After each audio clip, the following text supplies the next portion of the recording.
Ngayong araw guys ay pupunta kami na Ivy sa napakaganda at napakamahiwagang cold spring dito sa Surigao del Sur. As you can see naman guys, sobrang tinaw ng tubig at pwede ka pang magdala ng duyan dito at mag-relax. At syempre titikman rin natin ang napakagandang bingka at napakasarap. At pupunta rin tayo sa napakasarap na view at sobrang ganda talaga at matatanggal talaga ang stress mo. Kaya tara samahan nyo kami.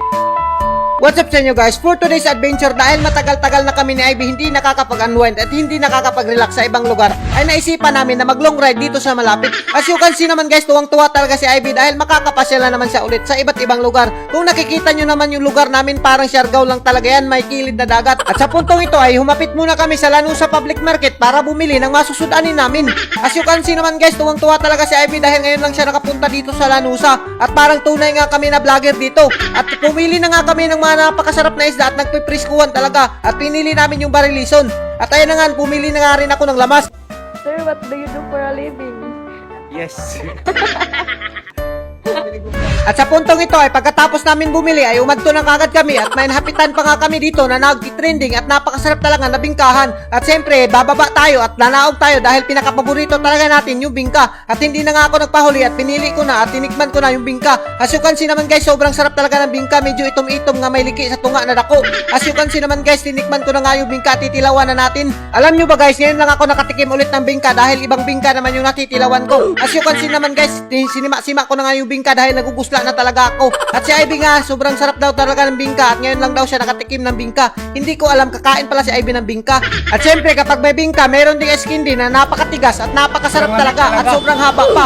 Bingka plus eskindi, parang iba na yung naiisip nyo guys. At sa puntong ito, hinaon na nga ni Uncle yung bingka na napakainit at napakasarap talaga. At syempre, mas masarap talaga ang bingka kapag pagod-pagod. As you can see naman guys, sobrang umaaso-aso pa talaga yung bingka. At syempre, bibili tayo at ubusin natin yan. At ayun na nga, sinimula na nga ni Uncle ng paglagay sa silupin na puti na sobrang sarap talaga. As you can see naman, tuwag-tuwa si Ivy dahil nakabaon na siya ng bingka at wala ng bingka dito sa amin. At sa puntong ito ay dahil konti lang yung ulam natin, dadagdagan natin yan ng lechon manok kay baka magusla tayo doon pagdating natin sa cold spring. At sa puntong ito ay dali-dali na kaming umalis at medyo sunod pa at medyo layo-layo pa yung pupuntahan namin at nangutana muna kami dito. Mama, sa dapit ag tuwa cold spring. At pagkatapos namin mangutana, ang sabi ni ate ay diretso lang daw, kaya diniretso na namin. As you can see naman, sobrang ganda talaga ng bukid at may nadaanan pa nga kami dito na minteryo na napakasarap talaga. At sa puntong ito ay nagbating na nga kami at hindi nga namin inaasahan na sobrang ganda naman talaga yung cold spring na to. Ito nga pala yung Suwa Cold Spring. At ayun na nga, nandam na nga na Ivy at siyempre may baon tayong supas dito para hindi tayo magusla at hindi tayo magutom pag mag-iintay tayo sa suba natin. At siyempre kapag umabot na tayo ay wag na tayo magpalangan-langan, diretso na kaagad tayo. At may entrance nga pala sila dito na tag-G's lang, sobrang mura lang talaga pero hindi ka magmamahay sa view na sobrang ganda talaga. As you can see naman, ililista mo naman yung pangalan mo dito para hindi ka mawala at kapag nawala ka, mahahanap ka nila. At sa puntong ito, sumulubong nga kagad sa amin ang napakalaking kahoy at sobrang dami pala ng tao, hindi namin inaasahan. At inandam na nga ni Ivy yung mga bahaw namin, yung mga pagkain namin. At as you can see naman, sobrang linaw talaga ng tubig at sobrang dami na ng tao na naliligo. Pero kami ay maghihikay muna kami ng mga pagkain namin. As you can see naman guys, sinima-sima na nga ni Ivy yung bingka na dala namin. At syempre, nandam ko na nga rin yung isda na susugbahin namin at ilagyan ko lang ng magic sarap at ipapasugba natin yan sa mga manghod ko. At sa puntong ito ay nandam ko na nga yung bahaw namin na dukot-dukot pa at medyo nauuwaw pa kami dahil nahihiya kami dahil bunutang lang namin sa silupin na puti. Dahil nasanay kasi kami sa dagat namin na ibubutang lang sa silupin at ibubutang lang sa napakasarap na saging. At ayun na nga, kitang-kita nyo naman yung bahaw, parang cake lang yung forma. At sa puntong ito ay naluto na nga yung sinugba at yung sudan nga pala namin, sinugba lang at lechon manok. Dahil hindi naman pagkain yung pupuntahan namin dito. Yung view na napakaganda at napakasarap talaga. As you can see naman guys, sinungit ko na nga yung sinugba, sobrang sarap din naman talaga kumain dito kapag nasa ilog ka. At ayun na nga yung bahaw, napupupo na nga at hindi ka talaga magmamahay kapag pumunta ka dito dahil sobrang dami talaga ng mga chicks na makikita mo. At syempre, inimna na natin ang 1.5 na coke na sobrang sarap talaga. As you can see naman guys, medyo nahihiya kami kumain dito dahil sobrang pagod talaga yung mga kanon namin. At sa puntong ito ay binigyan nga pala kami ng taga-Esperanza ng buko at ng butong at pinasyat pa ako ng lungnik na napakasarap at sobrang tindi talaga. At kaya na nga guys, shoutout nga pala sa mga mababait na mga tropa natin dyan sa Esperanza. Mabuhay kayo idol hanggat gusto nyo. At kung gusto nyo magdala pala ng duyan dito, sobrang ganda dahil sobrang daming puno. At syempre, nakapaboritong butong ni Ivy, binirahan niya na nga at hinigop niya na nga yung sabaw na sobrang sarap talaga. At tinikman ko na nga yung lechon manok na napakasarap talaga. At tuwang-tuwa nga pala si Ivy. At pinabuhak ni Ivy, hindi na siya nahiya. Pero sobrang idol ko talaga tong magbuhakay na to dahil sobrang bait talaga. Mabuhay ka idol hanggat gusto mo.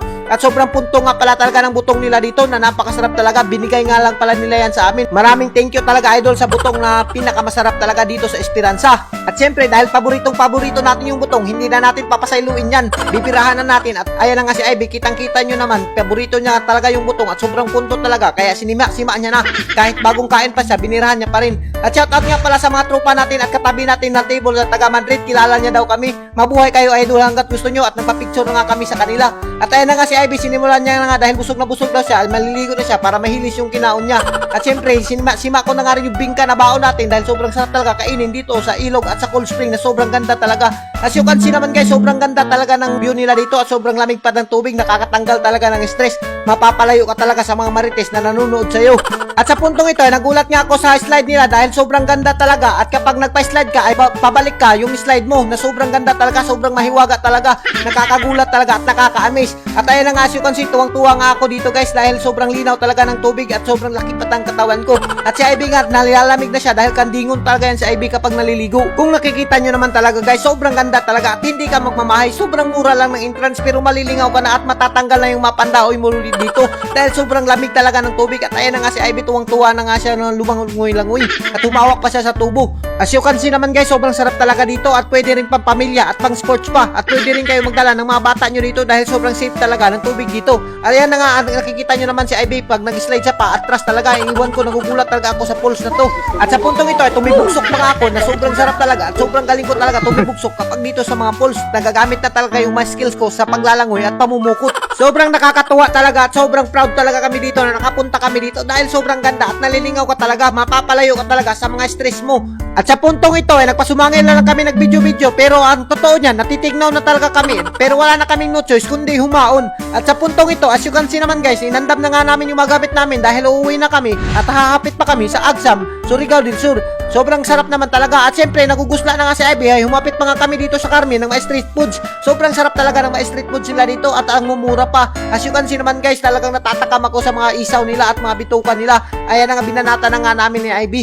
At sa puntong ito ay nakarating na kami dito sa overlooking sa Agsam, Surigao del Sur. Sobrang ganda naman talaga dito at matagal na talaga namin pangarap na makapunta dito. As you can see naman guys, sobrang ganda at parang nasa langit ka na dito. Sobrang lakas talaga, maka-instagramable yung mga view nila dito. Ayan na nga si Ivy, nagpasumangil pa, palakad-lakad pa as if na walang stress pero sobrang ganda talaga ng view dito guys. Sobrang nakaka-stress reliever talaga. Kaya ikaw kung nahihirapan ka na sa kalisod, pumunta ka lang dito at hindi mo na talaga iisip yung mautang mo na 3 taon mo nang hindi binabayaran. At sa puntong ito ay may nakakakilala nga sa amin guys at ang lakas talaga maka-artista kaya nagpa-picture na kami sa kanila.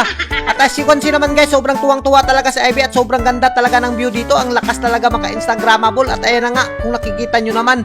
At hanggang dito na lang kami. Shoutout sa mga taga Surigao del Sur at sa mga tropa natin dyan sa Esperanza.